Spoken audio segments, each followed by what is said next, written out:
Hey everyone, it's Nadia from liadiadesigns and I'm back with another video.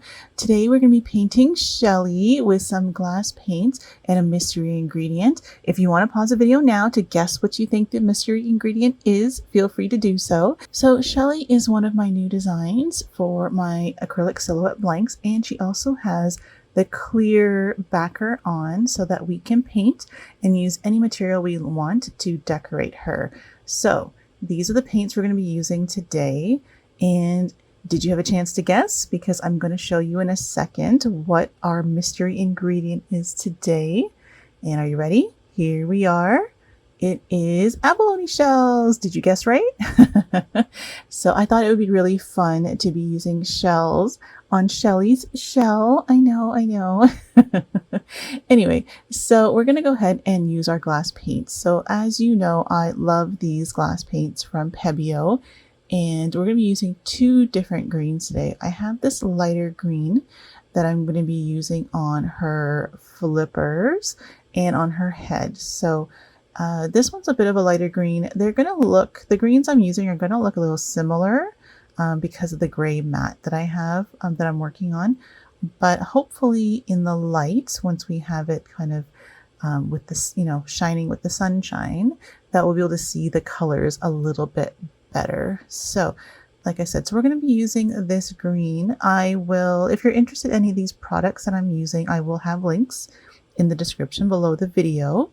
And so there'll be a link to my Amazon store, and if there's any other products that are not in my Amazon store and you're looking for them, there should be links below. If I forget anything, feel free to leave me a comment below the video and I will see what I can do. So now I'm using a darker green for the perimeter of the shell. And I did make a mistake here, which I should have mentioned, or actually something I should have done earlier on in the video, but this is a good reminder for me to tell you about it now. So the acrylic blanks that have the backer are held together by industrial strength double-sided tape, and that's laser cut so that they'll fit perfectly. But as you can see here, there's a little bit of leakage happening underneath where those two pieces join. And that's because I forgot to kind of press the pieces together before I started painting. They generally are going to stick perfectly fine, but there might be some areas that kind of lift up a little bit and separate during shipping or just over time. I've actually left notes in all the packages that I've shipped out to remind people to press them together, because it just kind of reactivates that adhesive so that we don't have these issues of any type of leakage underneath. But if you do, what you saw me do here is I just kind of quickly brushed it out. So if this happens to you, you can just kind of wipe out the area that's leaked, let that dry, or let that the paint set a little bit, and that's going to hopefully create a new seal. So now what I want to do is start adding in our shell. So what I'm doing is using my Duraclear gloss varnish and just kind of pouring a bunch in so that we create a layer at the bottom of each section. And then we're going to be able to put our shells on top of that. So you could definitely use resin here if you wanted to, or even UV resin if you wanted to. I'm not really sure how the UV resin is going to work. If you have the double-sided light from Let's Resin that I showed in a previous video, it probably would work fine because the light is going to be shining from the bottom. But in this case, the gloss varnish worked really well. So taking my little spoon here, and I'm going to be just filling in each area with the abalone shells. And I just love the look of these. So, and I know I'm going to get questions of where I got these shells. So these shells are actually years old. I've had them for years and years. There used to be a supplier here in Canada that I was able to just get a whole bunch from, and these are like the tiny pieces.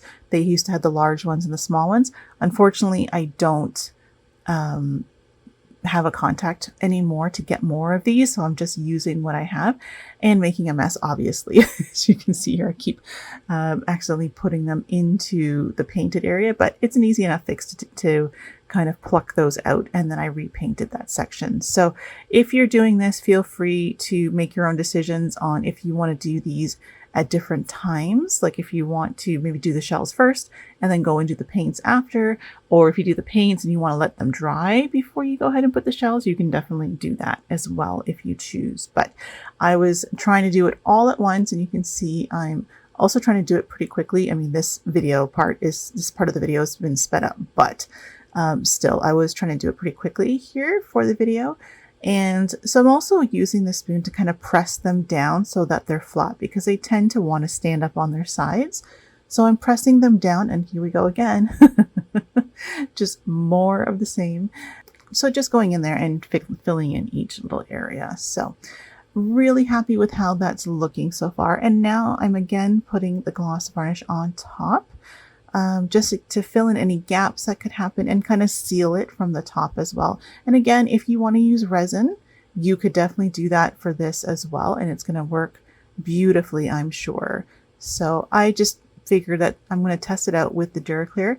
I'm going to be making different videos, ones with resin and ones without resin, just so that we have lots of options with these silhouette blanks, so that we kind of, do different things, try different things, see what works best, or if everything works equally well. There's going to be a bunch of videos doing all these different types of things, plus even trying different paints and stuff like that. So don't forget, if you want to see those videos, you should definitely subscribe.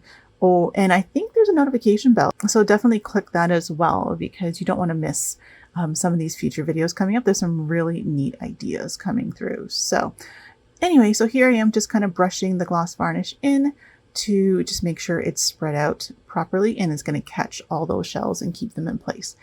And lastly, what I'm going to do here is add in a bit of glittery gold for the eyes and also the tail of Shelly. So that's going to be here too. So just to kind of add a little bit of bling, a little bit more shine to her. So, and I did make a bit of a mess trying to get this glitter in there. And I just mixed the glitter in with gloss varnish as well. And I made a bit of a mess trying to get that in there.